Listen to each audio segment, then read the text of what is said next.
Great to see you, and I hope that you're well and that you're safe. It's been a trying few months that we've had here. And I think, when we're in a situation like we are, at least in the States here right now, where there's been a lot of unrest and things are, I think what we want to think is they're starting to settle. Excuse me. That now the unrest is over and things are starting to settle.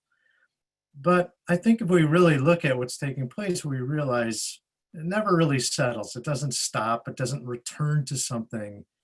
It's still unfolding. Events are still unfolding. We still have to do something. And then that question comes up, well, now what do we do? Or what can I do? And I think those are great questions. If you think about it, they're actually questions that come up for us probably every day when we just go, oh, now what do I do? Now what can I do? They might not seem to be in the same scale, but whenever our expectations of reality don't meet reality, whenever what's going on right now isn't what we thought was going to go on, that question arises. Now what? Now what do I do? Now what can I do? And again, it can just be something pretty small, like you didn't expect you were going to lock your keys in the house, and you did. I don't know if this has ever happened to you, but I have one of those doors where when you close the door behind you, you can actually lock yourself out of the house. And so maybe you didn't expect that was going to happen, and you have to be somewhere in 5 minutes, and it's a 5-minute car ride, and there's something that you didn't expect is going to happen. So now what do you do?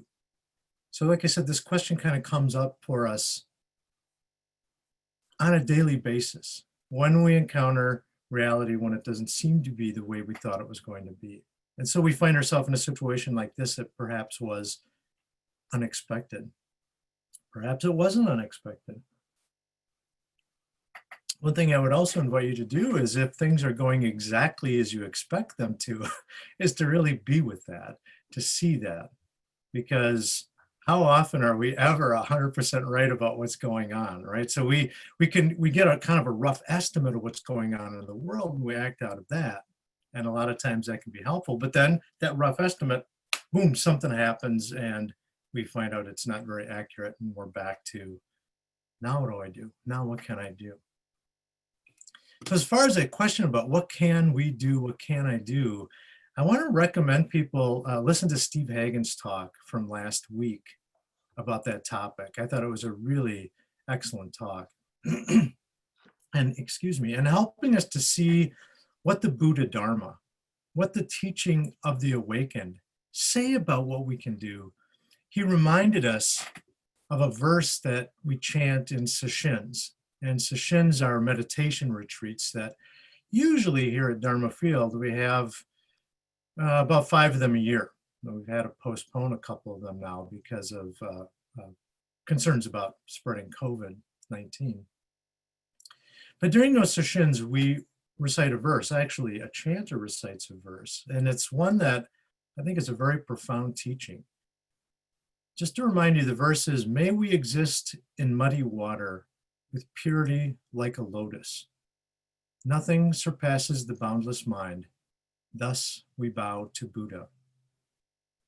And as Steve reminded us, we often think when we are perhaps faced with situations like we see right now, where it looks like there's something that needs to be done, we think that what we need to do is to purify the muddy water. So we might think what we need to do is go out into the world and then do something that we think is purifying the muddy water. Or if we can't purify it, at least we're going to help settle the mud a little bit. And maybe that's what we can do at best, settle it just a little bit. But at worst, of course, we can churn it up. But what Steve reminded us, what I thought was really nice pointer that he shared with us, was that the lotus that grows from muddy water, it needs that muddy water to live. So even though we might want to purify the muddy water, we really can't do that. And we can't exist with purity like a lotus without existing in muddy water. And so what it is that we can do is when we can act either from the intention, and this is where it really gets important, is what is our intention when we act? In whatever we do, what is our intention? Is our intention to be awake? Or is our intention to do something out there? Perhaps something good, and perhaps not. And of course, I just put good in quotation marks because we know from our teachings that the concept of good is provisional, that something that seems good in one situation may not actually seem good in another situation, or that something that seems to be good from one perspective, from another perspective, maybe doesn't seem to be good. And maybe something comes from good intentions, but the results may not, for the people we're trying to help, seem to be all that great. So I have been participating in a reading group with a bunch of people who tell fairy tales to children in schools around the Twin Cities as a tool to help children learn the skills of critical thinking. It's a really excellent program. The reason I'm telling you that is that just to kind of help us to see how our good intentions might not always look like they're so good from the perspective of people for whom we're trying to be good. And I thought of a story of, if you could imagine a giant wandering through the countryside. And that giant, she's crushing humans. She's just reaching down and crushing humans. And of course, the populace in that countryside, they're terrified. There's this evil giant who's crushing us, right? And then you discover, I don't know what they do, maybe they finally wrap a lot of ropes around her. I guess I'm thinking Gulliver's Travels right now, and they tie her down. They find out that she actually was just intending, she saw these tiny creatures and they were moving from one place to another, and her intention had just been to help these creatures get to where they were going safely. So she was reaching down to pick them up, to move them to where they were going, just like I did with a couple turtles in the past few days that I saw trying to cross the road. And her large fingers weren't fine enough to pick the people up and crush them, sort of like a child might do trying to help an ant. And so good, again, is a provisional thing. It really depends on how we're framing things, how we're talking about things, what perspective we're looking at, what conditions we're talking about. So when we think we're going to do something out in the world, we think we're doing something sort of good, it's helpful for us to realize that what I just pointed out.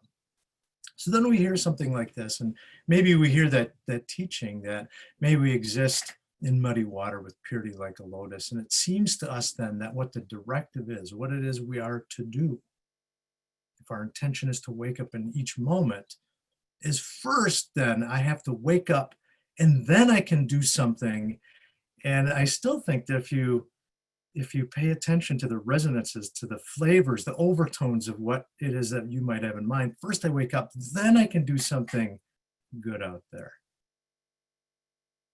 So then we get this idea that there's this thing called being awake, right? So the intention is to wake up in each moment. Well, then if I have that, then I'll have some kind of clarity and I can do good in the world. And you can actually see in that interpretation, which I think, again, is a common one. I don't know that we put it all together that way, that we sit and think things through like that. But I think it becomes an automatic way of responding to the way we're hearing teachings. But you can see in that a fragmented way of approaching the world. And that fragmented way is simply, we could think, for example, that there's being awake and there's not being awake. And heck, we have teachings that I'm going to be talking about, some of these teachings that say, in each moment, we can be awake or we can act out of confusion. And so it sounds like there's two different things that are going on. There are two different things. We've got the world now broken up. And then we have me doing things. So now I'm separate from my actions to something out there. And you can just see that the world is fragmented.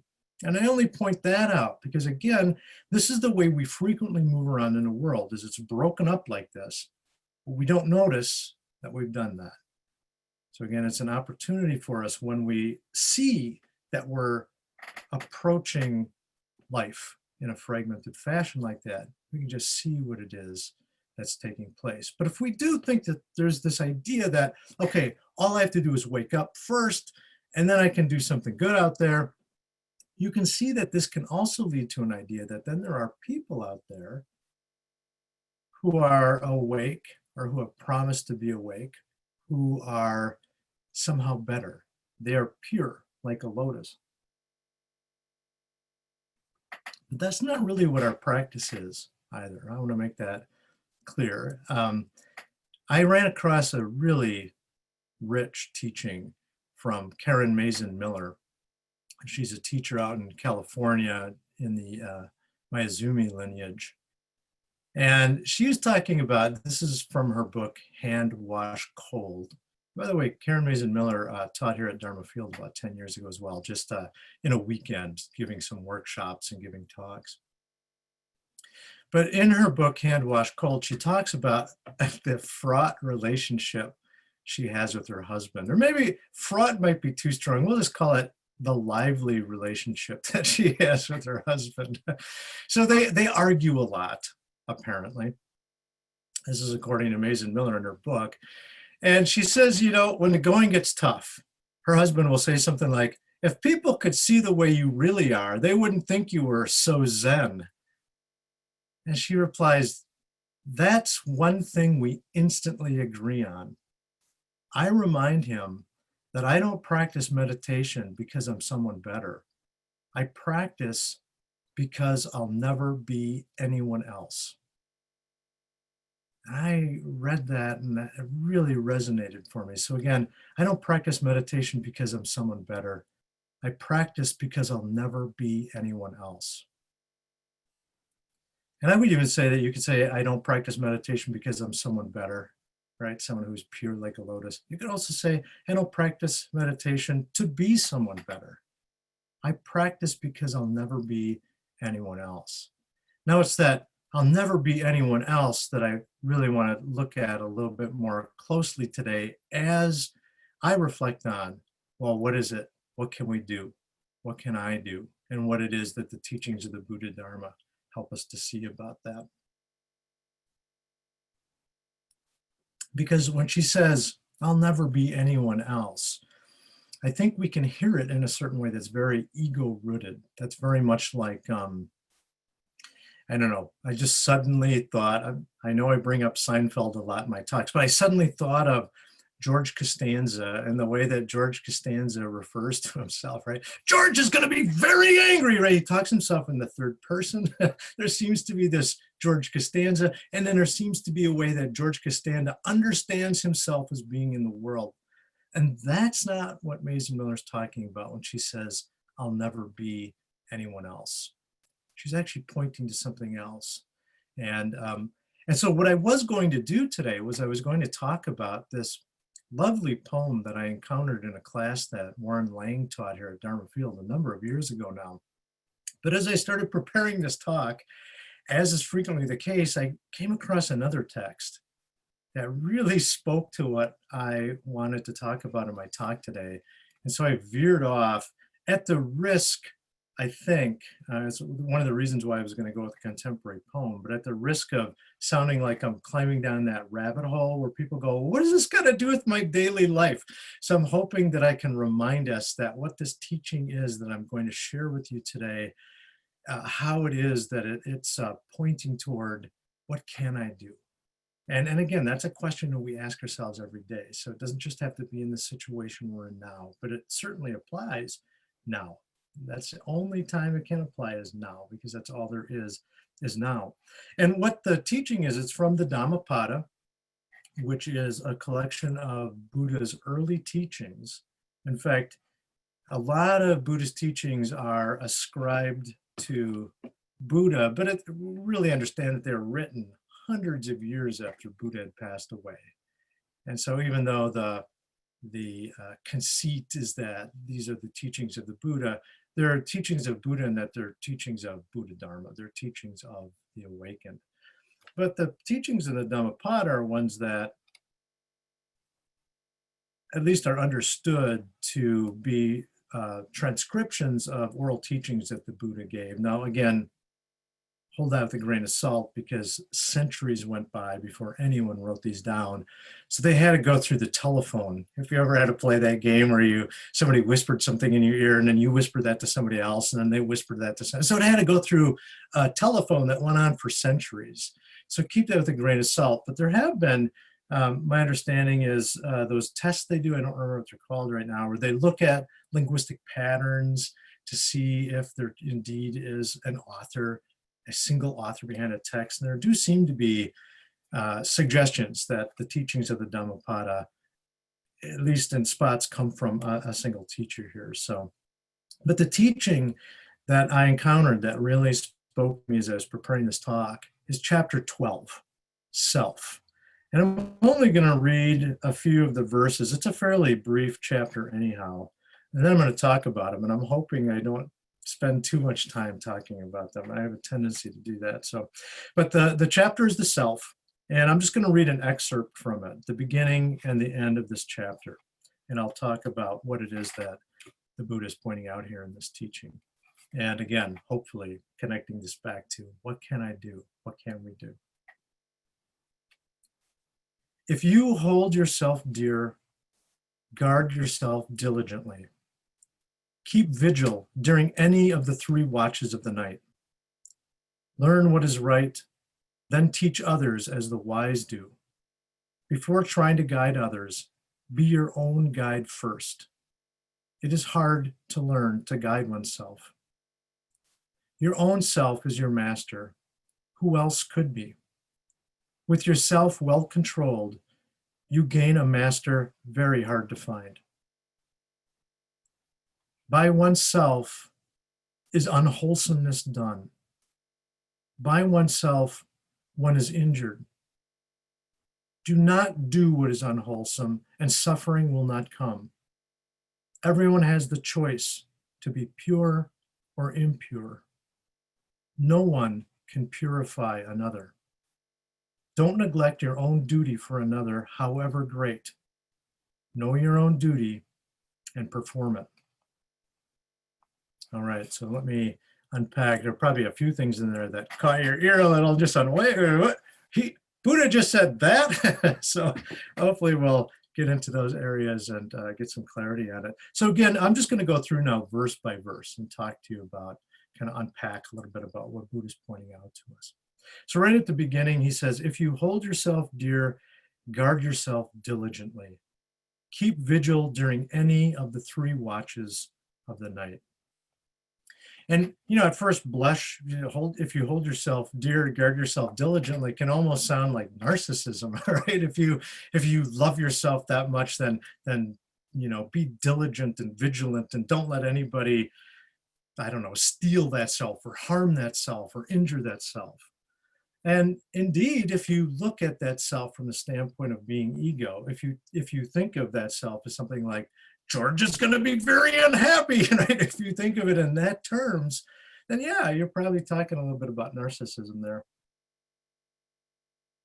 But if you don't look from that viewpoint, if you really, whatever it is that you're referring to as self, if you hold that dearly, and as I unpack this chapter, hopefully it'll soften that sense of self. If we have that ego, that idea of an ego-centered self, of a self that is born into this world, lives for a while, passes away, a self that is just me, myself, and I, that will soften as we look. And then we can see, again, if we just look at right now, what is it that we're labeling self? We don't have to get any further than that. Is this dear? Perhaps some of us might say, well, not so dear. Right now, things aren't so great. But would you have it any other way? Maybe that's not quite the right way to ask. But the thing I guess that I want to say is, here you are, right? Here you are. And even when things don't seem to be that great, here you are. Last night, just for a little while, I had problems sleeping. I woke up and it was so bright in my bedroom that getting back to sleep was a bit of a challenge. And I was doing that thing you do when you lie awake at night and you go, I just want to go to sleep right now. And then there's that agony of, trying to sleep and then going, oh yeah, I shouldn't want to go to sleep, because if I want to go to sleep, then I'm certainly never going to go to sleep, because that's all that's going to be on my mind is going to sleep. So I heard a trick, by the way, I don't know if this works, that what you do is you try to stay awake. And you know how, like when you get up in the morning and you're trying to wake up and you just keep falling back asleep. I don't know if that works. All I know is that for me, what ended up happening was suddenly the light in the room became present to me, and the sound of the birds that had been an annoyance to me that were keeping me awake. There was that right there showing up, and I let go of that being freaked out. I let go of that being annoyed. I let go of that suffering momentarily as I just was there with what was showing up. So here we are. And so if you hold that dear, guard this diligently. Keep vigil, he says, during any of the 3 watches of the night. And that's just, let's say, now. It's always, it's just now. Be vigilant always. At every moment, be vigilant. Then he says, learn what is right, then teach others as the wise do. Before trying to guide others, be your own guide first. It is hard to learn to guide oneself. So I get to this and somebody go, well, it sounds like you're saying that first you need to get enlightened before you can whatever, and in this case, teach. That's what it sounds like it's talking about. But especially if we think about that last verse, be vigilant always. Well, see, it's not really pointing to that. How is it, for example, that the wise teach? As he says in that first line, learn what is right, then teach others as the wise do. How is it that the wise teach? So at the beginning, he says, learn what is right, then teach others as the wise do. And I guess I want to first talk about what that right is. I do this frequently. I'll give talks or I'll talk about one of the Eightfold Path, and the Eightfold Path, at least the translation that we use, uses right speech and right action and right livelihood. And so then I'll pause for a moment. I'll remind you that this right that is being referred to is not right as in right versus wrong. So it's not a dualistic way of thinking of things. It's not right versus wrong. It's not we have the right answer and that's the wrong answer. And so then what I try to do is I come up with another way to think about right. And that's where I always step in the muck, because in a way it's sort of impossible to talk about what that right is pointing to. But I'll say, why don't we think of right as what is? Just what is. So learn what is right. Learn what is. And that is what is, as opposed to what we think it is, or what we believe it is, or what we hope it should be. But instead, what is.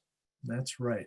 And how do we learn that? And there's only one way you can learn that. That's to experience it. We are experiencing it. And so that's what a lot of this talk is going to be about, is how we're experiencing what is, but it is as if we're not. It's as if we're closed off from what is. We feel like we're out of touch with whatever it is. So you think about what I pointed out at the beginning of my talk, right? That we have expectations, we have ideas about how the world works. It's kind of a rough idea that we have, a cartoon version of the world, and then the world suddenly doesn't match it. And maybe depends again on the magnitude, but maybe we're at a complete loss as to what to do next.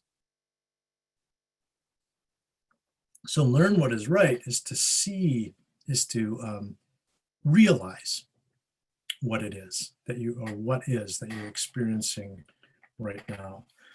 Actually, when I discovered this passage in the Dhammapada, I had read a version. I decided ultimately not to use it because there was enough in there that I felt I was going to have to fudge around with it.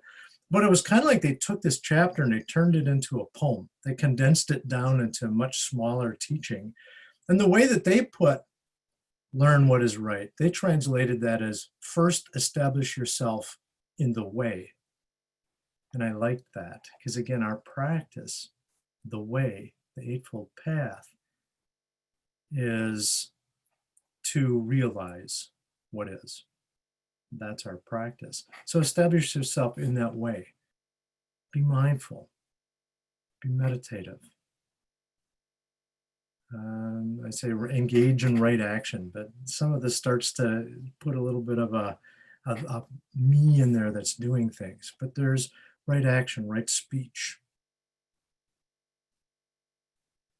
There's right wisdom, or right seeing, right intention. And so first establish yourself in the way.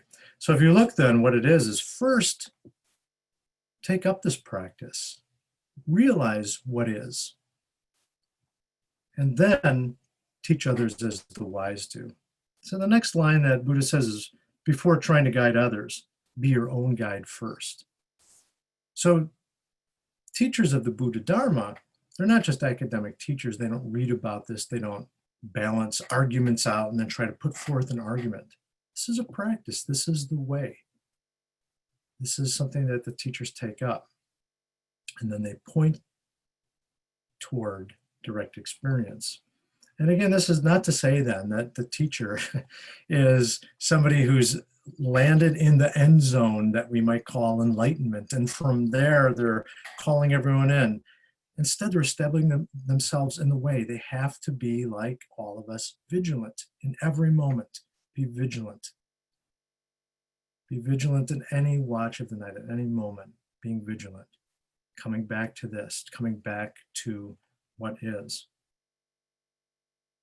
And then the Buddha says it is hard to learn to guide oneself. And this is one thing I think that sometimes we intellectually struggle with, because we'll hear a teaching that our practice, this practice, the Buddha way, is to realize what is. And in one way, you can't imagine anything that's simpler. This is what is. I mean, how can it be any other way? How can we but be experiencing that? And yet, as I said before, we feel as if we're out of touch with something. Something feels out of kilter, something feels out of whack for us. And it's as if we're not in tune.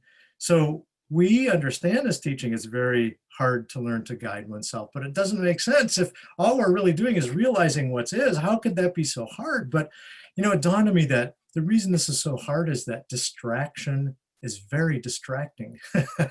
So we get caught up in conceptualizations of the world. And again, it's just sort of the way we might encounter the world. We've conceptualized it, and we accept those conceptualizations as an expression of reality, not an expression of reality. We accept them as reality. We think that we're seeing something that we're not really seeing. We're giving solidity and substantiality to the appearances that come and go before our eyes. And so that's why it's hard to learn to guide oneself. We just get distracted. When something is right there in front of you, you do this thing where you go, where is it? You put the glasses on top of your head, your sunglasses, and then you run around the house going, where are my sunglasses, right? And they're right there. Or you think about, what is the Edgar Allan Poe story, The Purloined Letter. I don't know if you ever read that, but the police are looking for this incriminating letter, and they're looking all over this guy's apartment, and it's just sitting right out in the open, right? And that's why they can't see it. And that's our tendency, is we just think it's more complicated than that. We get caught up in our distractions and our ideas, and here we are then. It's hard to learn to guide oneself. It's easy to get distracted. You sit in meditation, especially when you first take this practice up, and there's monkey mind, which when I first heard that phrase, monkey mind, it made me laugh with such delight, because you can picture monkeys and they're just going from one thing to another. I have squirrels in my yard. They're kind of the same thing. They'll chomp on something for a while, and then that thing just they toss that aside and they go running after something else, and maybe they start chasing each other around for a while. And That's why it's hard to learn to guide oneself, because we're so busy sort of creating, I don't know, chimera and chasing those around. We look right past what's right in front of us. And we do this all the time. Excuse me, we do this all the time. It's part of the great human comedy, part of the great human tragedy. Now Buddha moves on, he says, your own self is your master. Who else could be? With yourself well controlled, you gain a master very hard to find. So we have your own self as your master. Who else could be? And, you know, we get to this question then, your own self is your own master. Who else could be?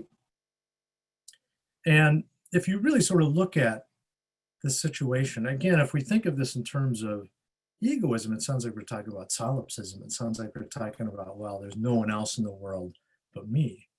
But if we can get out of thinking in those terms, just stop thinking about it. We don't even have to put anything in its place. We just stop thinking about this. And we just see what's showing up. Your own self is your own master. Who else could be? Look at your situation, and perhaps you start to realize what Travis Bickle was asking in the movie Taxi Driver. He goes, you talking to me? I'm the only one here, right? So Trickle, of course, or Bickle, excuse me, Bickle, of course, he's ego. He's talking about the ego there. But if you just look at what's showing up, what else is showing up here? I think there's maybe, Travis Bickle wasn't the best. He was not really a Buddhist monk. So maybe he wasn't the best example. But let me refer you to a teaching by Dogan. This is a teaching I've cited on a number of occasions that I think is really a great teaching. It's from the Tenzo Kyokan, which is Instructions for the Head Cook. That's one of those books where you just, if that's you hear that Dogan wrote a book called Instructions for the Head Cook, and it does not have recipes in it. I'll tell you that right now. So it's not a recipe book. So you hear something like that and you just go, oh yeah, that's got to be a thrill. And it is such a rich teaching. I bet outside of perhaps the Genjo Koan and the Fukan Zazengi, Tenzo Kyokan is the Dogan teaching I've probably read more than anything. And it is just rich with pointers. And there's this teaching that gets to, again, to what I think Buddha is talking about with your own self is your master. Who else could be? And I'll just read the passage from Dogan. He says, when I was at Mount Diandong, a monk called Lu was serving as the Tenzo. One day, after the noon meal, I was walking to another building within the complex when I noticed Lu drying mushrooms in the sun in front of the Butsudan, which is the main hall. He carried a bamboo stick, but had no hat on his head. The sun's rays beat down so harshly that the tiles along the walk burned one's feet. Lu worked hard and was covered with sweat. I could not help but feel the work was too much of a strain for him. His back was a bow drawn taut. His long eyebrows were crane white. I approached and asked his age. He replied that he was 68 years old. Then I went to ask him why he never used any assistance. He answered, other people are not me. If you don't wake up now, if you don't take care of this, who else? Who else will take care of this? But again, this isn't that ego sense. You say something like that and you can start to maybe panic and think, well, I can't do this. This is too much for me. Or you might feel alienated or alone. But again, if you really pay attention to your experience, that stuff drops away. You don't have to do anything with it. And then you can see, well, I was going to say, who else is there? But other people are not me. What is the experience that's showing up? Who's going to take care of this if you don't take care of this? Your own self is your master. You are the one that can, as he says, control yourself. So I wanted to look at that term master because that's a complicated term as well. And, you know, it is a verb, it's an adjective, it's a noun. I'm going to look at the verb master, and then I'm going to look at a couple ways that we might use it as a noun. So to master something is to acquire complete knowledge or skill in, to gain control of or overcome. And this is pointing us back to learn what is right, to acquire complete knowledge or skill in. We might think something like that, especially when we hear to acquire complete knowledge, is that sort of academic or intellectual kind of knowing, that acquiring complete knowledge means that we have to read everything we possibly can read on a subject. I know that I spent a lot of my life doing that. Though I went to college, I was an autodidact in a number of fields. And then when I went to graduate school, I kept trying to do the same thing, just read and read and read and read. But acquiring the knowledge that is being pointed to in the Buddha Dharma, true knowledge, knowledge of absolute truth, we'll put it that way, so that it doesn't sound like I'm saying that knowledge that's book knowledge isn't some kind of knowledge. It is. But again, it's that provisional, it's like that sense of good. It changes all the time. You'll see that with each generation, there are paradigm shifts. Sometimes a way of looking at things or talking about things or understanding things goes on for several generations, but at some point, reality, we start to see the cracks in the way that we're looking at things. But this mastering this, acquiring complete knowledge we're talking about is really just realizing what is. That's realizing totality. That's not fragmenting the world up. So that master then is one who has acquired that complete knowledge. And again, we all taste this complete knowledge in every moment, but it's whether or not we realize it. And so then we get back to the question of the master too, as somebody who, again, is how did this translation put it again? Somebody who has established themselves in the way, in this practice that we have. And so then a master then is one who has acquired that knowledge. I'll just put it that way. Again, it's not that this is somebody who has reached the end zone of enlightenment and there they are, and that's what we're talking about as a master. But a master instead is somebody who takes up this practice and just keeps coming back to this. But a master is also a teacher. And so then you start to ask yourself, well, what is the master here? What are we talking about? So again, we think master, we start to think of a person, we start to separate things out. I'm a student, that person's a master. But when we look at the situation we're in, and we're our own master, what is that pointing to? And what is the teacher here? We'll hear people say that reality is the teacher. It is the teacher. Maybe not in the way we think. It's not going to have lesson plans for us. That reading group that I was talking about, that we've gone from now having a free discussion to people have been getting lately, as you might imagine, some people are upset. And so now we have these rules set up, and we have I don't know, it's just becoming complicated. I'll put it that way. And then that's not how reality teaches, right? The master that is reality just teaches continually. It's just revealing itself continually. And it's there if we're vigilant. It's just there, it's revealing itself. I stop myself from breaking this up because again, the tendency is to want to say, and we can learn from this lesson. But if we start to think of it in that way, if we start to separate this out, and it's a real easy tendency to do, it's really hard to talk about this without putting a subject in, and then once you got a subject, then there's an object. But the teacher is always teaching. Reality is always teaching. The master is always teaching. So your own self is your master. Who else could be? With yourself well controlled, you gain a master very hard to find. And so that master is reality. Yourself is reality. That complete, thorough knowledge, that's just realizing reality. And I say just realizing reality. That's one of those things when you hear it, you just go, I don't know what that means. What does that mean to realize reality? And if you start to get into that zone, because it's very easy to do that, just calm down because you're already doing it. Right? You just have to stop saying, well, what am I, where do I get this?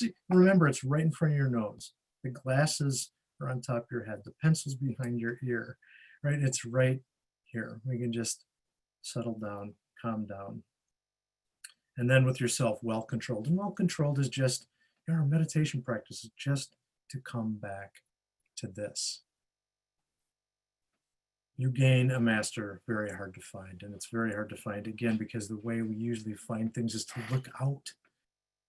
And the teachings here are to come back to this moment.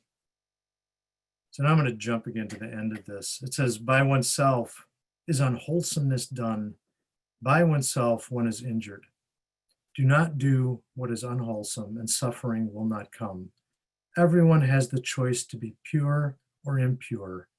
No one can purify another. So we just have this, your own self is your own master, who else could be? And then we get this, by oneself is unwholesomeness done. And now we kind of get at the heart, because it sounds like, perhaps that sounds to our ears like there's a contradiction there, but there's not. And this is something that frequently happens with the teaching of the awakened, is when it seems that there's a contradiction and we want to figure out what's going on, or we want to point out and go, that's what I did when I first encountered some of these teachings. I was like, all right, there's a contradiction. They just undid their own argument right there. Just remember, these teachings aren't presented as an argument.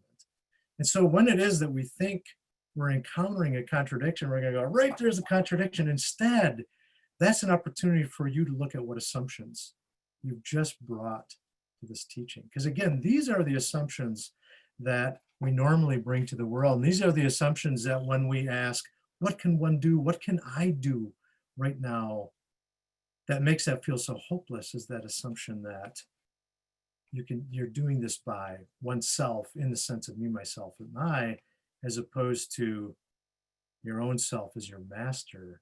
I shouldn't even say as opposed to. It's just what's happening is you're confusing what is showing up right now. You've come up with a label that you might call George. You're coming up with a label that is a label of this experience. Now I'm gesturing around like that means anything, but it's the experience that is showing up, and then we conceptualize it, and then we have this idea of what oneself is. But this oneself, by which unwholesomeness done, that's that ego self. That's George, right? That's coming from that small place. And from that, unwholesomeness is done because it's coming from unwholesomeness, because it's coming from a sense of a self that is somehow separate from the rest of reality. Again, think about how it is that you move through the world. Do you think of yourself as, I'm going outside now, I'm going to do these things, I'm going to make some kind of change here, I'm going to, I don't know what it is, but just think how it is you automatically think about the world. And his teaching isn't telling you that's wrong, but it's saying, look at how you're going about the world, because that's the way we're going to go about it, and just assume that's the truth, and then we bump up against our own ideas. That's unwholesomeness. So by oneself, when it's me, myself, and I, when you see yourself as separate from the world, that's when evil is done. Or even when you have an idea of, okay, there's somebody else out there and I am one with them, right? Same thing. Still separating the world out. There's still oneself then. Unwholesomeness is done. By oneself, one is injured. Do not do what is unwholesome, and suffering will not come. Do not do what is unwholesome. Do not act out of that broken up sense of the world. And that actually, I think, is as we move forward, as we ask ourselves, well, what do I do now? It's to remember that the way we tend to sort of by default think, and it's how we think the world is that I am going out and I'm going to do something. And again, in a situation like this, we might think, and I'm going to do something good. So just the invitation is to notice that that's what's showing up. It's not even to have some ideas of good and bad. Of course, we know that, again, provisionally, some things look like they're good and some things look like they're bad. And, you don't want to do the good thing. You don't want to, or you don't want to do the good thing. When you're doing the good thing, you want to be aware of the fact that it's provisional. That's very important. You don't hang on to it. You don't clutch to that sense of good then bludgeon other people with that sense of good. So do not do what is unwholesome, and suffering will not come. So if you instead of, well, I'm going to come to another section here that will, I think, allow me to talk about this so I'm not repeating myself. I see it's getting a little late here. Everyone has the choice to be pure or impure. No one can purify another.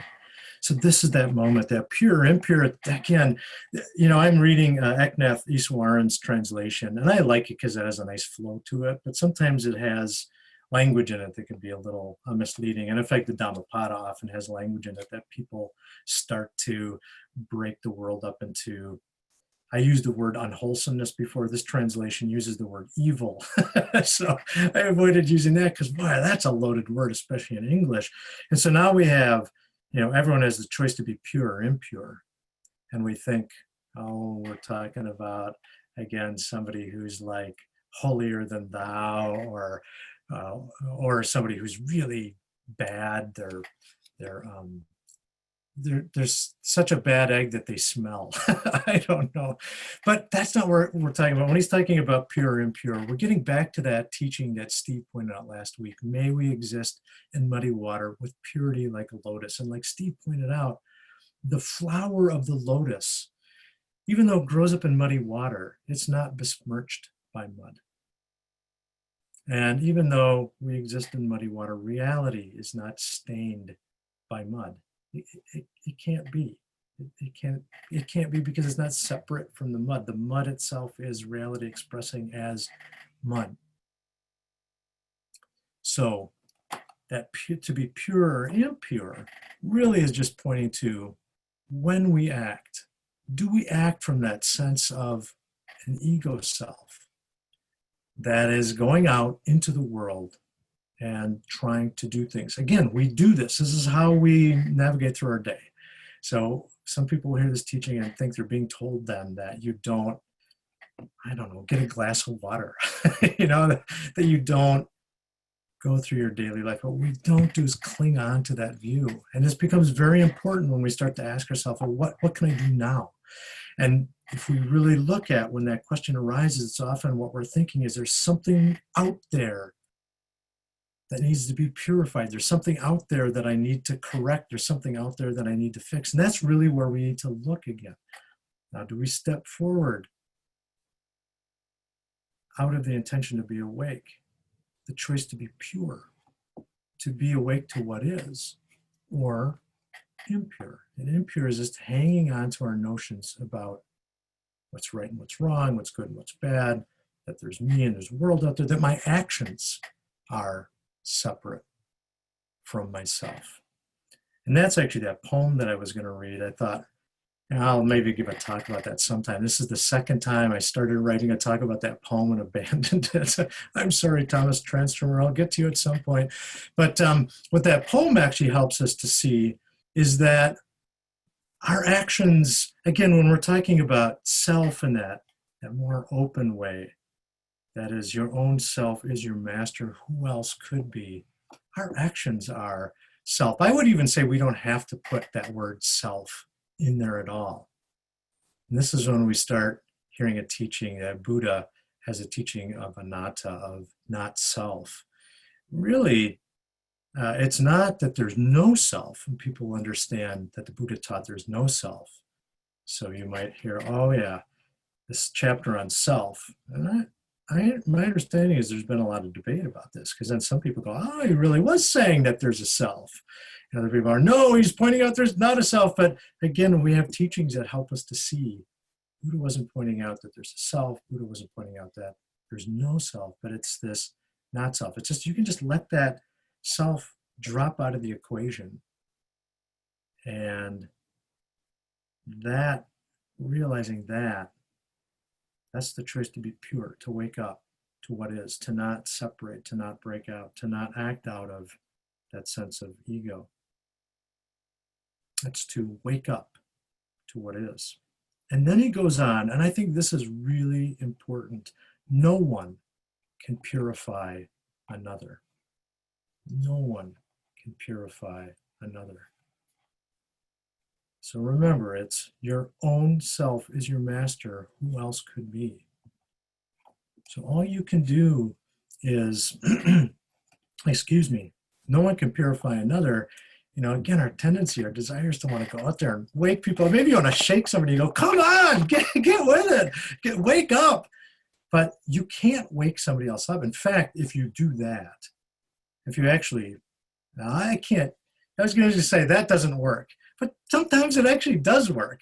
But just know that it doesn't always work to take somebody and shake them and go, come on, look at what's going on here. Sometimes when you do that, you actually put the defenses up. And people will read what it is you're showing to them in the complete opposite direction. So that this one professor I studied with once, who was a very well-known theater director, said that he was really excellent at pointing out to actors the mistakes or the problems they were having as actors. And he would point directly at and say, this right here is the problem you're having right now. This is why you're struggling with this scene. And he said the more direct he was, the more difficult it was for the actors to actually address the problem.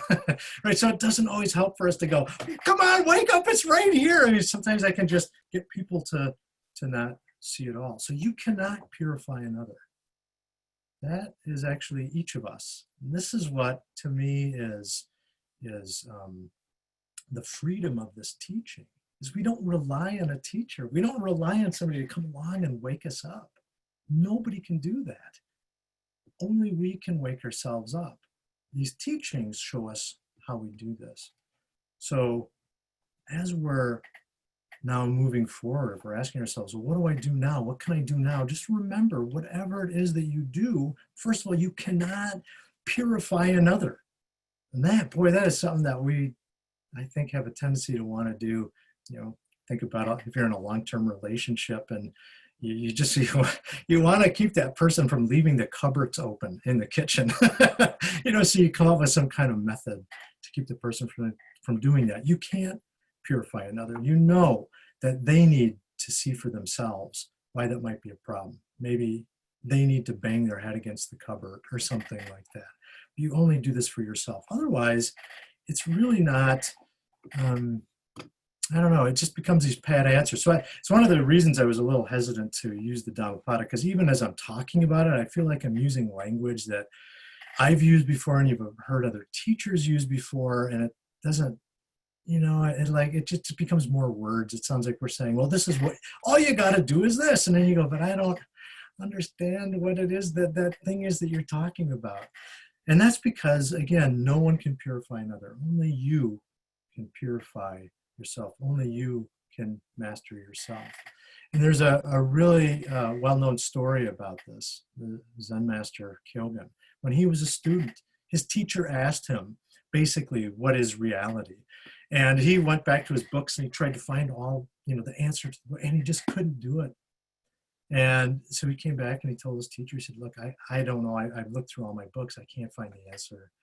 And so he asked the teacher, please tell me what it is. And the teacher said, look, it wouldn't be difficult for me to tell you this, but if you did, you would doubtless reproach me later. And so the student, you know, it feels pretty bad because he just feels like he just sort of failed some kind of test. He burns all his books. This is Kyogen, the Zen master Kyogen. And he burns all of his books and he kind of leaves us behind. And he's, I don't know, taking care of a temple. And he's sweeping the temple grounds. And when he sweeps, at one moment, a pebble hits a bamboo tree. And the sound of that, Kyogen wakes up. And in that, he has such gratitude toward his teacher for not giving him this answer that he might have then held around and go, yeah, all I need to do is do this, or reality is this. His teacher didn't give him that because his teacher can't give him that. So if his teacher would have given an answer to him, again, he wouldn't have even been giving him an answer, but if he would have said something when Kyogen had asked, well, okay, I don't know the answer. What is it? All that would have happened there, what his teacher Isan realizes, a Kyogen would have hung on to that. And then he still would have had to find out for himself what reality is. But now he would have had this impediment in his way. He would have had this thing that he's looking at going, okay, this is it, this is it, this is it. So there's freedom in the fact that no one can purify another, that only we can wake up. But it's something to remember as we go out in the world as well. So take up this way. Think about again how it is that the wise teach. I asked that earlier. The wise teach by doing. They just do. It's not what they are.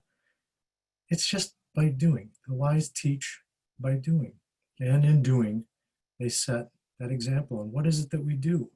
Well, that's not a particular thing. That's not eating with your left hand. I do. That's not, that's not like a particular thing that you do.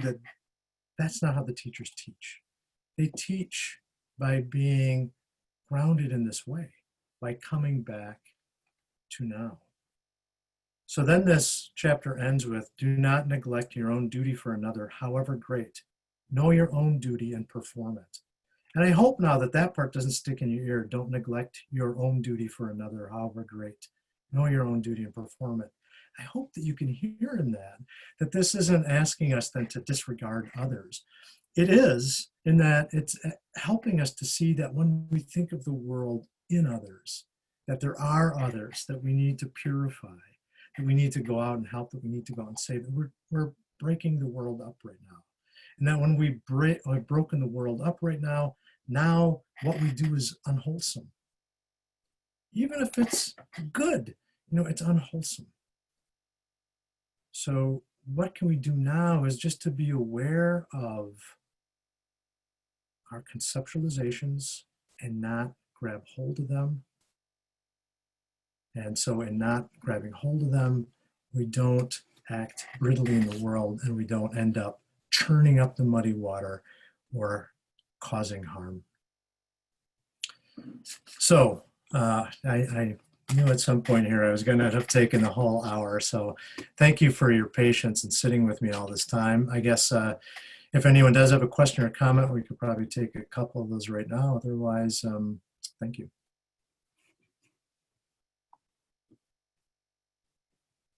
Great, thank you very much.